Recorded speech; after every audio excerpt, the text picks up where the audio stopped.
Good morning. My name is Cameron Broadfield. Can you tell me your full name, please? My name is Ming Wu. What should I call you? You can call me Ming. Could you tell me where you're from? Yes, I'm from Shanghai, China. Can I see your identification, please? Oh, just a minute. Here you go. Thank you. Now, in this first part, I'd like to ask you some questions about yourself.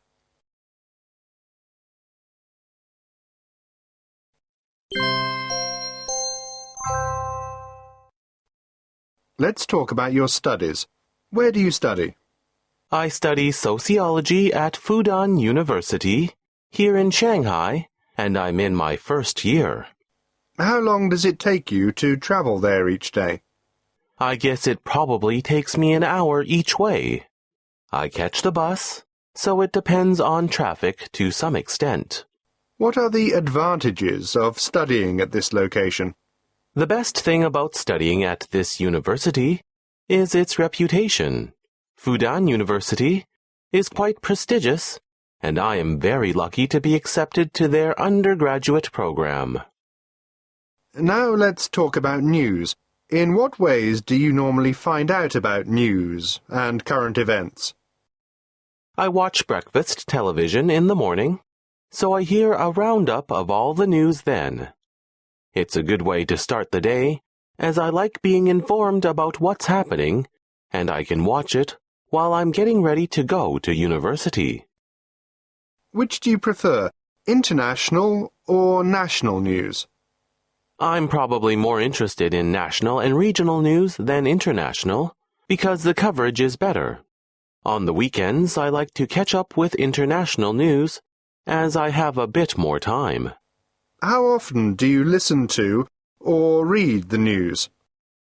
Every morning, it's kind of part of my morning routine, actually, and occasionally, I'll watch the late news at night as well. Which types of news do you find most interesting? I'm fascinated by news about people, whether it's health-related, business, or economics. I just like to hear about what people are doing around my country and any new developments. It's because I'm curious about human nature, I suppose. Now let's talk about art. What type of art do you enjoy most? I'm not really that big on art in general, but if I had to say, I suppose I quite like statues and sculpture, things like that. Things which are in public spaces for everybody to enjoy, rather than hidden away in expensive galleries. Have you ever learned anything artistic? Yes, I studied art and calligraphy at school.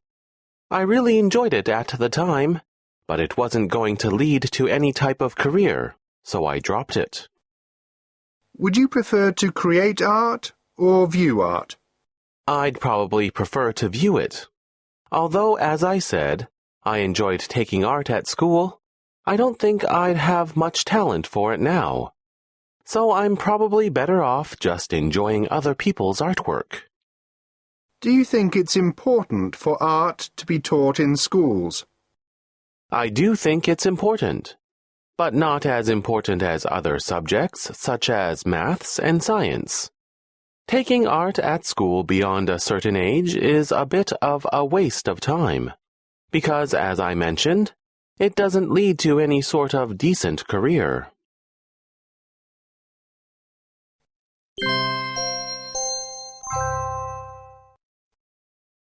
Now I'm going to give you a topic, and I'd like you to talk about it for 1 to 2 minutes. Before you talk, you'll have 1 minute to think about what you're going to say. You can make some notes if you wish. Do you understand? Yes. Here's some paper and a pencil for making notes, and here's your topic. I'd like you to talk about a person you have lived with.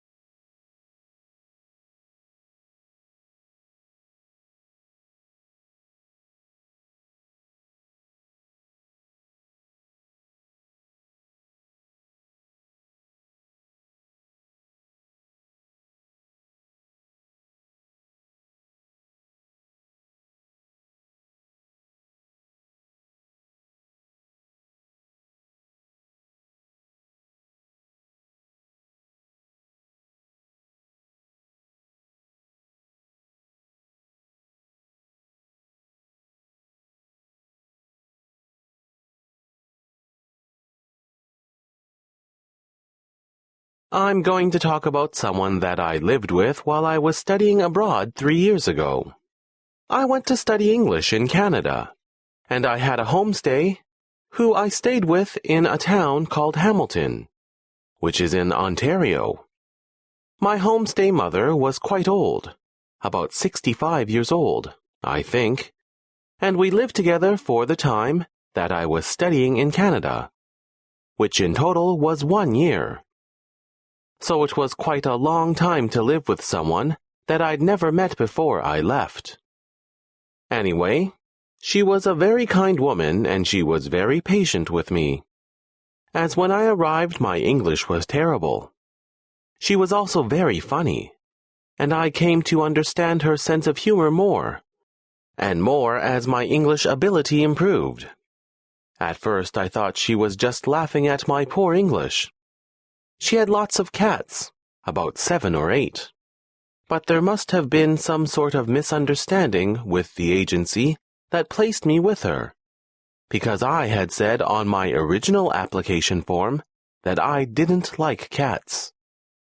Well, after I arrived, I couldn't really say anything, and I learned to like them anyway. We got along very well, and I enjoyed living with her.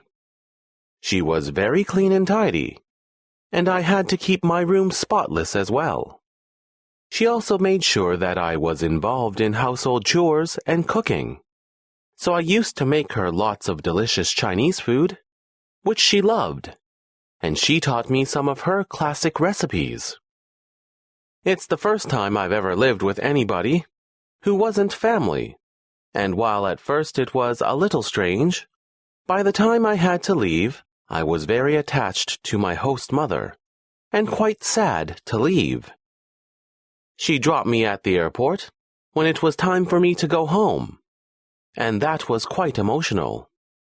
I hope that one day she will come to visit me, and I can show her around my country. Thank you. Do you still keep in touch with this person? Yes, I do. We exchange emails and sometimes letters. Do you like living with other people? Yes, most of the time.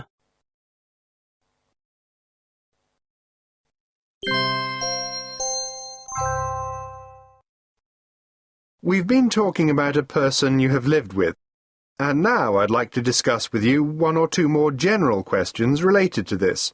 Let's consider first the topic of family. In many societies, traditional family structure is changing. Some people argue that this represents the breakdown of moral values. Do you agree or disagree? Although I think that it might be part of a wider issue, I disagree that the changes in family structure are wholly responsible for a breakdown in moral values. Different family structures exist in different countries around the world. So I don't believe it is about any one ideal family makeup that contributes to moral values. Studies have shown that children from divorced parents are actually more morally resilient in some ways than children from intact families. What are some of the reasons for the changing structure of families?